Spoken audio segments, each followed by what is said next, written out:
The Battle of Trafalgar, the clash that changed maritime history. Welcome to this epic journey into the past. Today we delve into the legendary Battle of Trafalgar, a moment in history that shaped nations and defined an era. Let's uncover the bold strategies, legendary leaders, and the enduring impact of this monumental naval clash. Amid the howling winds and crashing waves of October 21st, 1805, one of history's most decisive naval battles unfolded off the coast of Cape Trafalgar. The Battle of Trafalgar was no ordinary clash. It was a fight for the fate of nations, commanded by legendary figures and driven by bold strategies. This is the story of how one battle altered the trajectory of global power, shattered Napoleon's ambitions, and left an enduring legacy in maritime history. The year was 1805, and Napoleon Bonaparte reigned supreme over the European continent. His armies had swept through nations with unrelenting force, making France the dominant land power of the age. But there was one obstacle Napoleon had yet to overcome: Britain. Protected by the English Channel and bolstered by its mighty navy, Britain had remained impervious to Napoleon's ambitions. However, the French emperor's dream of global domination demanded an invasion of the British Isles. For this, he assembled a formidable Franco-Spanish fleet to break through Britain's naval blockade and gain control of the seas. Britain, on the other hand, understood that its survival hinged on maritime supremacy.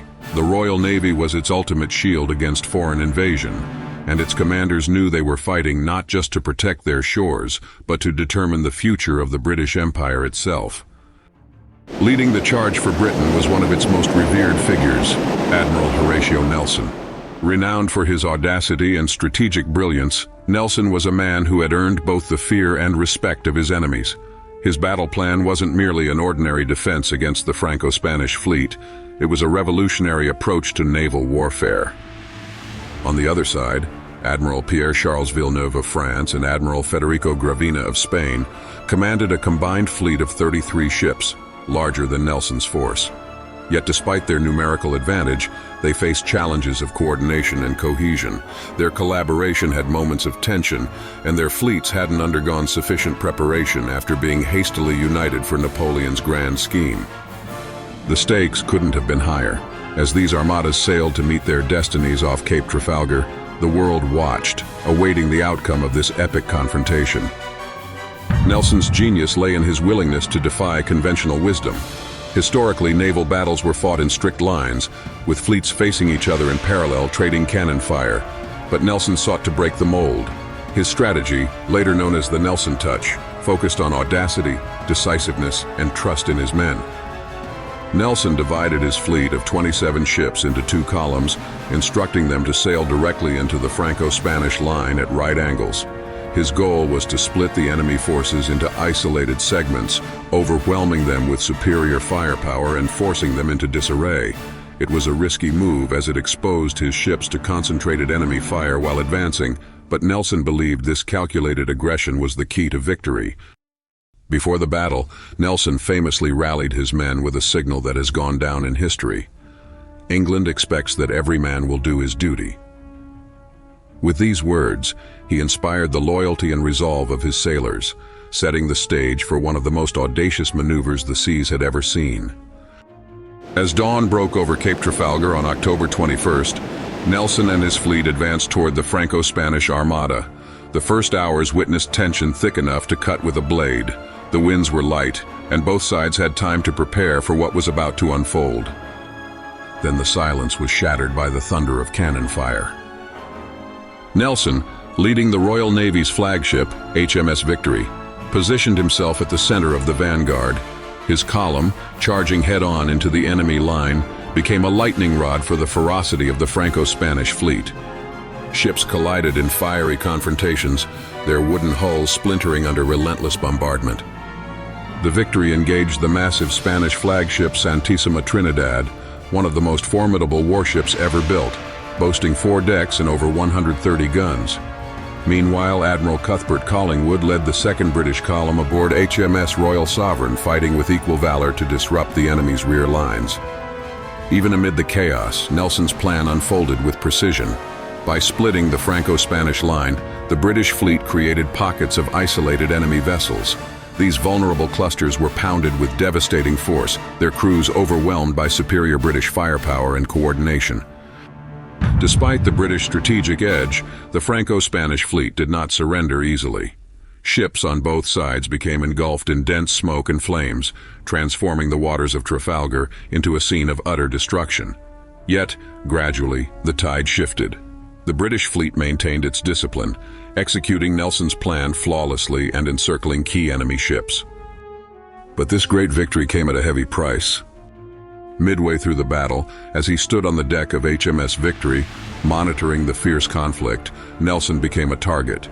A sharpshooter aboard the French ship Redoutable spotted him in his iconic uniform and fired.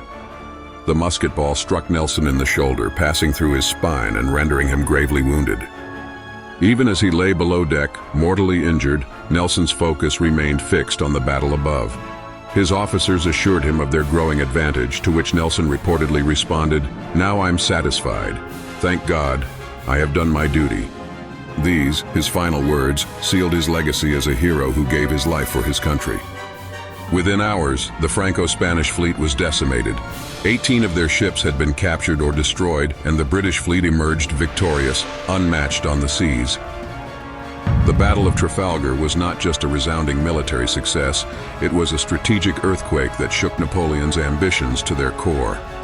With the Franco-Spanish fleet destroyed, any hope Napoleon had of invading Britain evaporated. The English Channel remained firmly under British control, and the threat of invasion that had loomed so large for years was finally extinguished. For Britain, the victory solidified its position as the dominant naval power. Command of the seas allowed Britain to defend its empire, protect its trade routes, and expand its influence across the globe. Trafalgar wasn't just a win, it was a defining moment that positioned Britain as a global superpower. The impact of the Battle of Trafalgar stretched far beyond the shores of Cape Trafalgar. In a larger sense, the battle redefined naval warfare itself. Nelson's bold tactics became a source of study and inspiration for generations of military leaders. Moreover, Trafalgar's victory ensured British maritime dominance for over a century. It allowed Britain to focus its resources on colonial expansion, fueling the growth of the British Empire. From India to Africa to the Americas, British influence reached unparalleled heights, underpinned by its formidable navy. But Trafalgar's legacy was not purely strategic. It also became a symbol of national pride, courage, and sacrifice. Monuments were erected to honor Nelson, most famously Nelson's Column in London's Trafalgar Square. His name and deeds would forever be etched in Britain's collective memory. The Battle of Trafalgar was more than a clash of ships. It was a battle of ideologies, strategies, and untamed ambition. It pitted empires against one another in a struggle for survival, producing acts of extraordinary bravery and ingenuity. Through the daylight, cannon fire, and the sacrifice of Admiral Nelson, Britain emerged not just victorious, but invincible on the seas. Trafalgar marked the turning point of an era where Britain's navy became a symbol of power, freedom, and resilience. To this day, the battle inspires historians, strategists, and patriots alike. It is a reminder of how courage and vision can change the course of history, and how the actions of a few can echo across centuries. The fire of Trafalgar still burns with every ship that sails, every maritime maneuver studied, and every bold leader who dares to dream.